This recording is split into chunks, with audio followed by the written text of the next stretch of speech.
All right, good morning. Yeah, all right, okay. New news.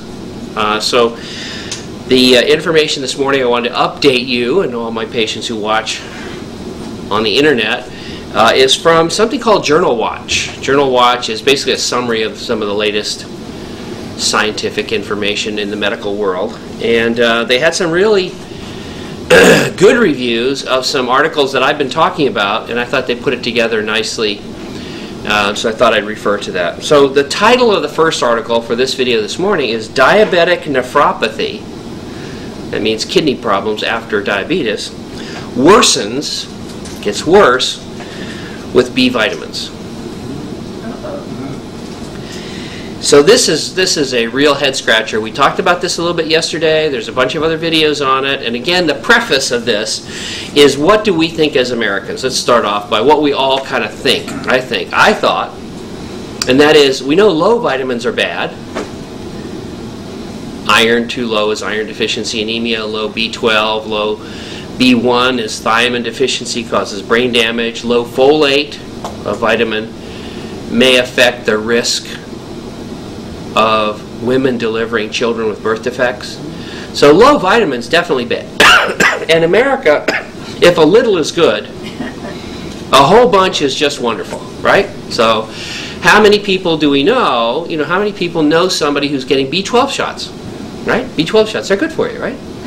More B vitamins sound good. And I talked a little bit in the other videos and yesterday about research that showed that although some studies of the blood levels of patients who had high levels of beta-carotene and vitamin A showed a decreased risk of cancer, when they tested it and actually gave half of a group of veterans vitamin A tablets and the other half did not get them, the patients who did not get the vitamin A did better. Those who got the high-dose vitamin A actually had more hip fractures. Why would that? And that's the question. Why would that why be? the hip as opposed to? When God created heaven and earth, there are lots of questions like that I think we should have gotten straight, but I do not know why. Because everybody was stunned that you're not supposed to be worse if you get more vitamin A. We thought from blood tests of people that if you had more vitamin A in your system, you'd have less cancer. So now if you look, vitamins, since that study, have less vitamin A in them. If you look in the grocery store and at Walmart and at GNC, it's very hard to find separate bottles of vitamin A, and the dose that's available on public shelves is decreased because of those studies. Okay. All right, well, vitamin A, I don't know. But B vitamin, we all know B vitamins are good. B vitamins? B6, B1, thiamine, all those things, aren't they good? Yes. Maybe not. Maybe not. We know low levels are bad. We don't want to have deficiencies. We know blood tests of people with more B12 and thiamine and folate shows they do better. So they took people at risk of having problems of their blood vessels. Because research has shown if you have B12 and things like that, you're less likely to have heart attack and stroke and all these things. So the B vitamins look good from other research. So now we're going to do a different kind of study. It's going to be a controlled, prospective, randomized trial. When you find somebody has high blood levels of a B vitamin, it may be that the B vitamin is making a difference, but it could be something else hidden. So they said B vitamin is supposed to help. It's supposed to lower the homocysteine in the blood. Okay, high levels of plasma homocysteine are associated with an increased risk of developing kidney damage from the blood vessels in diabetics. Good morning. Wow. So we don't like that. We don't like our patients with diabetes to get worse kidney function. We want our patients with diabetes to have better kidney function. And B12 and folate and B6 in other studies has shown that it helps protect the kidneys. So this study is a controlled prospective trial where they gave diabetics who had some kidney dysfunction, they gave them plain old, good old B vitamins. B12, folate, B6. And so in a randomized trial, the Canadian investigators gave high doses of B vitamins to 238 adults with type 1 or type 2 diabetes and known borderline kidney damage. And the folate amount was 2.5 milligrams. Most vitamins have about 400 micrograms, so a good heavy dose. B6 was 25 milligrams. B12 was 1 milligram, and you may know that most B12 that you get in every day is 1,000th of that. So it's a lot of B12. And the other group got placebo. Okay?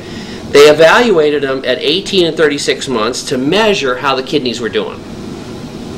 They stopped the study.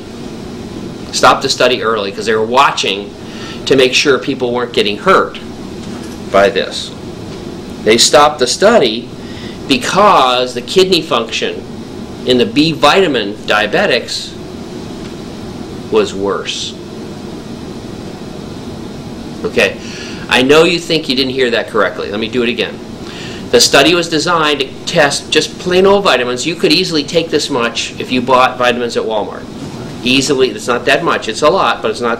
It's in a big vitamin. The B vitamin group that got B vitamins had worse deterioration of their kidney function than the ones who are getting a sugar pill. Plain old B12 and plain old folate, good friends of ours, critical parts of our body, harm these patients in high doses. Now that thing, the homocysteine we're talking about, it went down like it was supposed to with those vitamins, but the bottom line, the kidney function got worse. And it's so bad, they felt we can't even ethically continue the study. We've got to stop the study. Okay, even worse, the patients who got the vitamins had double the risk of a heart attack or a stroke or some other cardiovascular risk factor. 24% of the diabetics who got the vitamins versus 14% of those who didn't get the vitamins.